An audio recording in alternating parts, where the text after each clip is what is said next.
Good morning, good morning, everybody. Oh, it's a Wednesday, hump day for most of you people. Days of the week don't mean much to me at all. Well, looking a little poopy outside, but at least it's not raining. You will notice my driveway is empty. That's because Sally is still at the shop getting worked on. Oh well. This is my customer's 1998 Mustang, which is similar to mine, but this one is not a GT. I believe this one has a V6. It has a 6-cylinder in it, I know that. You may remember last month we did a lot of paint correction, deep paint correction on this vehicle. A lot of polishing, wet sanding, and so forth and so on, and finished that off with the Optimum Clear Coat Restorer, which did a great job, and then topped it off with a titanium infused SiO2 sealant. At least that's what they say it is.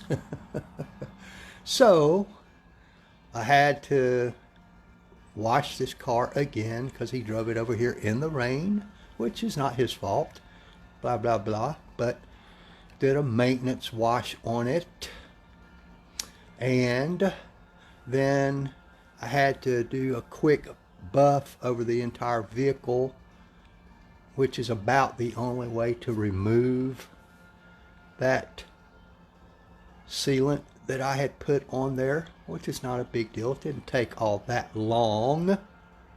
And then I applied DPC Shield Pro. Hey, Crystal! Then I applied DP Shield Pro ceramic coating.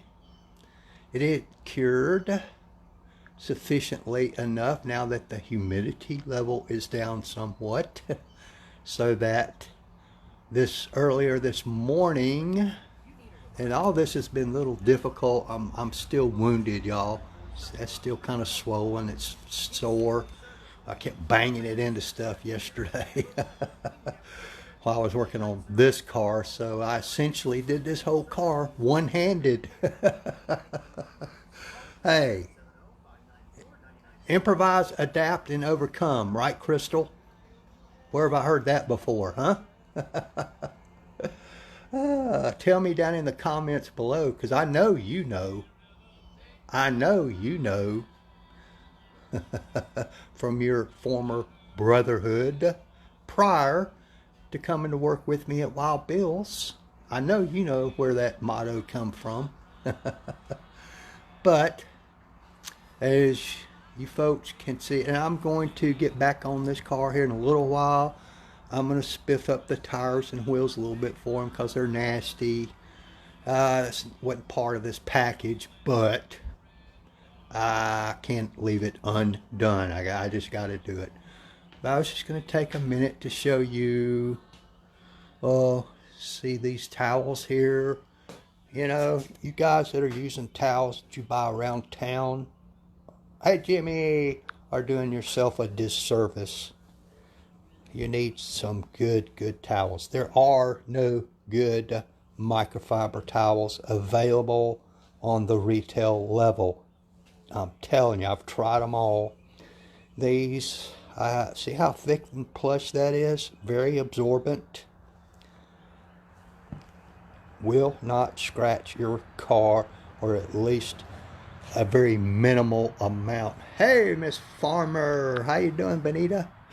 But these particular ones I order from a place called Dallas Luxury Microfiber, and it's actually in Dallas, Texas. It's a sole proprietor, which is good. And the products I'm about to show you, I'm using this one to apply it with, and then this one to buff it off with. Trust me, folks, if you're serious about taking care of your own vehicle and DIYing this stuff yourself, you need some excellent towels. That's for body work. Now you can use pretty much anything you want on glass, wheels, tires, that kind of stuff, engine bays, interior, doesn't really matter. But when you're doing paint work, trust me people, you need those or some equivalent to those. I just happen to like those. They don't lint.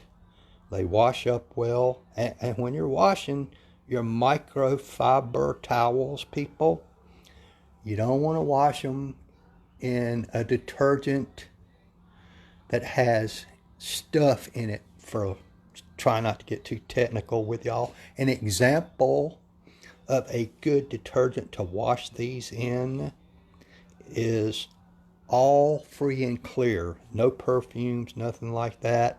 It won't damage them, because when it has softeners and all perfumes and all that other kind of stuff, when you dry them, that stuff is still there, and when it dries it hardens and it sticks to those little naps, and you end up scratching your paint with them. Not terribly scratching them, but enough that over a few uses you're going to notice it and say, where are those scratches coming from? Right there.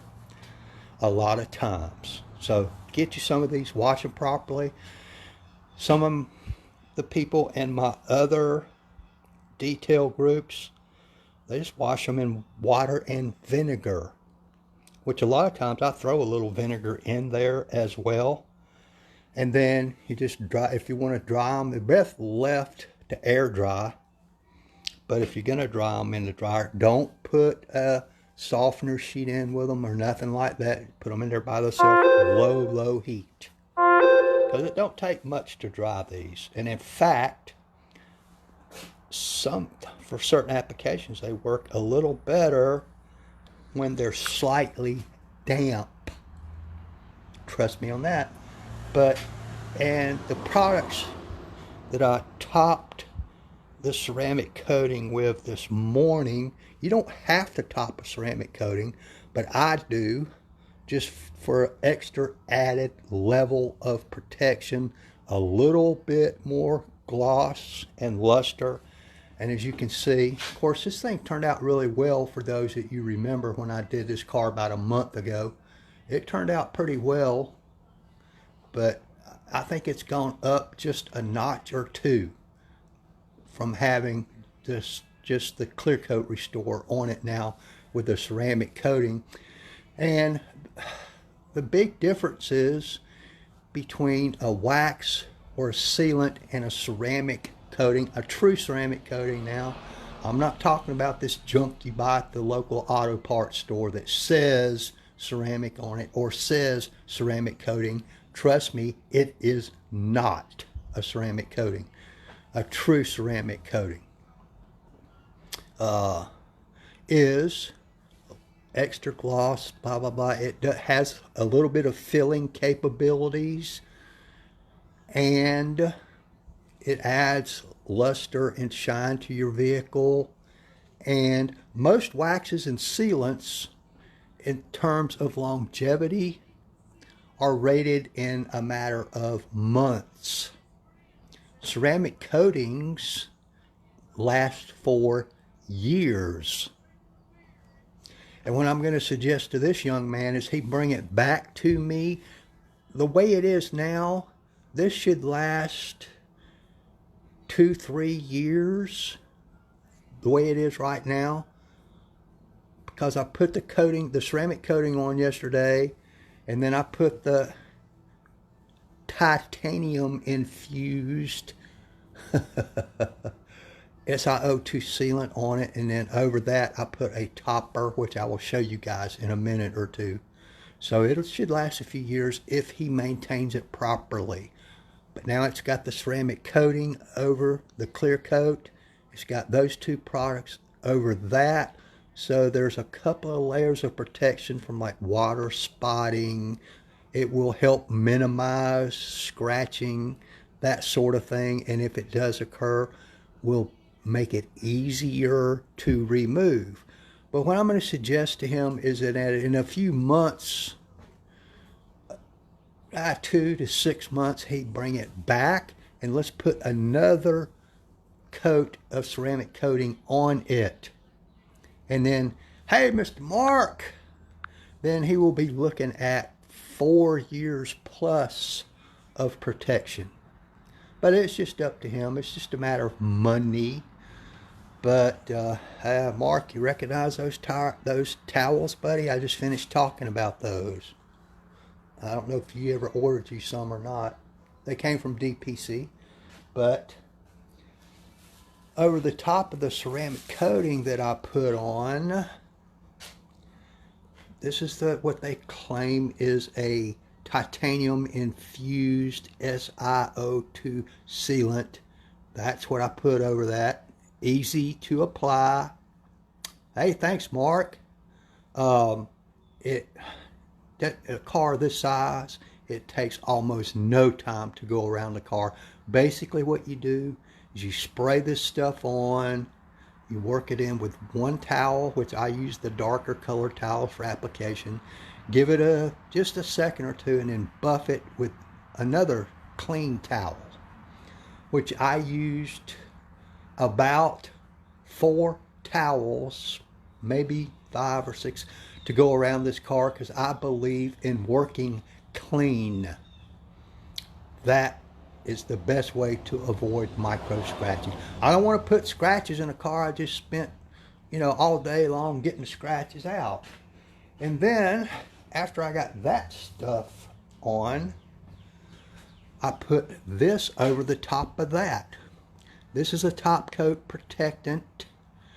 It exists under a lot of different names in the industry, and they charge as much, if not more, for that than this company does for this bottle right here. Good stuff. It can go over the top of any kind of coating or protectant. Doesn't matter. It will mesh with anything you have on your vehicle, Mark. Damn good stuff. There again, very easy to apply. Yeah. But, don't try to do like the whole hood all at one time. Mark, you know that. We've talked about that. Do a section about like that, maybe half of the hood. And you could probably do the entire half if you don't lag too much. But what you want to do is do, your typical 2x2 or 4x4 section. Just don't get in a hurry doing it. I mean, if you mess it up, it's not a big deal. You just spray some more on top of it. It'll reactivate and it'll be fine. And what I was going to tell you guys, you in particular, Mark, this stuff here, when it comes in this bottle, this is actually 2 bottles. It's super concentrated. So what you do is you can mix it in a spray bottle, half distilled water and half of this, because they ship it concentrated so that they're not paying and you're not paying for shipping water any more than possible. And I've got that little bag over the top because that stuff is relatively pricey, and I put the bag over it when I'm done and I put it in the refrigerator. Helps to extend the shelf life. And I don't know if I've showed you guys this before. Another handy little tool I have is this. Goes on the end of your drill. That's called a Flitz polishing ball, Mark. I think you may be familiar with that. And it won't, so they say, and I've found that to be true. It's soft. It expands out when you turn the drill on. Very, very soft. It won't burn the paint. It won't burn rubber or more rubber or plastic pieces. And you can put a little bit of polish on it or on whatever kind of polish you want to use. And what it's really handy for is, if you've ever waxed or whatever you've done to your car, you get like to these little emblems, trying to get down in all those little nooks and crannies. And I mean, like that little hole in the legs there. with a rag in your hand can be really hard to do. That polishing ball, which you can get them in several different sizes, makes short work of that. Or like getting in all those little cracks, like right there, down the door hand, the door seams, makes short work of that too. Or in back there where that's supposed to be a brake cooling vent, which it's not really, it's just for looks. They're good for doing wheels, that kind of stuff. Really speeds up your process, makes life easier. Work smarter, not harder. Ain't that right, Mark? But what I was going to show you, I'm glad you're here, Mark, is, and I noticed this when the first time I did this car, there's a problem with this Mako paint job right there. I think you can see that, and a little lesser degree over here. I'm not sure what caused that exactly, but since it's Mako, who the hell knows? I worked on it a little bit last time he bought it. He asked me to work on it again this time.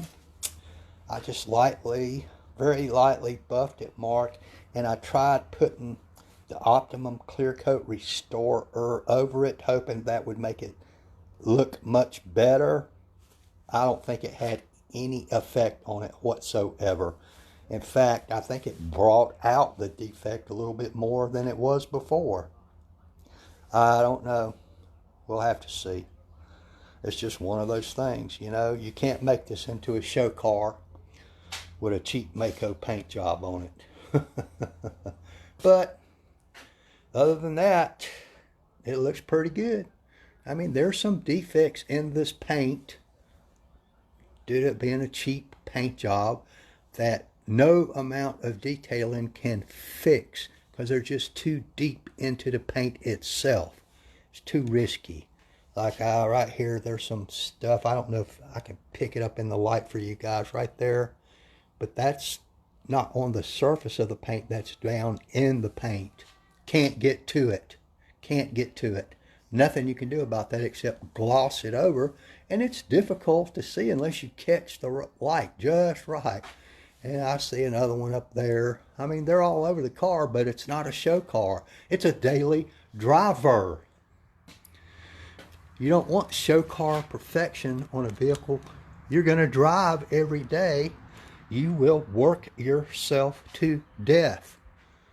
My car, when it's not in the shop, where it's at now, Mark, usually looks very, very good most of the time, but it's not showroom condition. I'm not even going to try to achieve that. It's just not feasible on a car that you have to drive all the time. So don't chase perfection, people, is some of my advice to you guys that want to do it yourself, like you, Mark. Don't chase perfection. You'll worry yourself to death for no reason, because you're not going to, even if you do achieve it, you're not going to be able to keep it. And sometimes chasing perfection on these paint jobs, you end up doing more damage than you do good. Let your equipment do the work. Let the products do their job. Follow the directions on the labels, even for these retail level products. When you put these chemicals on the paint, let them do their job. Don't get in a hurry. Don't try to do it too fast. Work in small sections like almost all those directions tell you to do. And let the chemical and the equipment you have do the job. You will be happier when you are done. I know, Mark, the weather has totally sucked. Man, have you ever even been able to try your new buffer out at all yet? I was wondering about that the other day. I wonder if Mark has even had the chance to use his buffer yet. Spent all that money on a piece of equipment, haven't been able to use it. Alright folks, I'm going to get back to it. Like I said, I'm going to go ahead and clean these wheels and tires up a little bit for him. Spiff them up. And maybe I'll have another project rolling here soon. I was supposed to have a Mercedes get here, but I know, Mark. It's just, you don't have a garage to work in, do you, Mark? But you got some more stuff. All right, good deal, brother. Good deal. But I got to write some instructions up for this kid on how to properly maintain this stuff here. You know, the right soaps and all that kind of stuff to use. But then I'll call him. When I get done with the wheels and tires, I'll call him, tell him it's ready. Which I figure he's probably at school right now. I think he goes to high school locally here. But I'll send him a message and let him know. Appreciate you guys for dropping by. You don't know how much. Give me a like, a thumbs up, or whatever it is you can do there. And I will talk to you guys later. When I get done with this, I'm going to get back on my motorcycle if my new polishing kit comes in today. I had to get a new one. I destroyed the old one. Uh-oh. I bet you, yeah, I get that, Marcus. I get that. Yeah, I destroyed my old polishing kit when I did that, Mark. Totally destroyed it, so I had to order another one. It's supposed to be here yesterday, but they sent me a thing. Said it'll be here today. So when it gets here, I'll get back on the motorcycle. Maybe I'll be able to make substantial progress on it this afternoon and put it back together so that if the weather ever clears up, I can ride it just a little bit. I don't never ride it very far or very long, but you know, it's nice to have the option there.